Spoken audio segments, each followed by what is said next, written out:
I've been talking about the racial disparities and coronavirus because initially when it happened, people were like, this is going to be the great equalizer.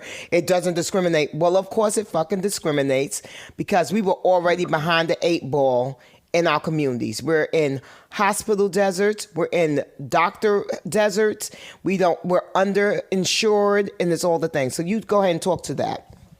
I mean, there was a great article I read yesterday speaking exactly to that point. And what we're seeing now is that African Americans, which make up a very small percent of the population, 12, 13% of the population, is now starting to see an increase in the deaths being African Americans, Black people.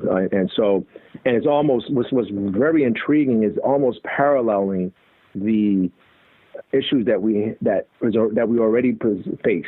In other words, is paralleling the issues of dying from diabetes and heart disease and high blood pressure. We're starting to see coronavirus equal in that sense, in which we make up the great majority of the deaths there, more so than our population numbers. So we're seeing 40% death rates in certain elements for African Americans, but still we make up a smaller subset of the population.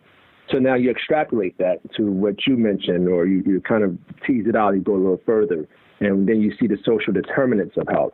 In other words, access to health care. Do I trust the system? Do I have insurance to go see a physician? How can I go see a doctor or whatnot if I am home and I'm taking care of A, B, C, D? So it's the pressures, the stresses that you mentioned, and just the health equity and health equality that's always been a part of this country's fabric that we're dealing with. And that's why it's important for all our listeners out there, but especially our African-American listeners, to understand that you have to take care of your health. You have to quarantine yourself and practice this physical social distancing right now, because so many of us are going to die and will die from coronavirus. And a lot of it, too, has to do with just the fact that we have a lot of comorbid issues. We suffer from diabetes more so than any other population, high blood pressure more so, heart disease asthma, more so, asthma all those respiratory issues.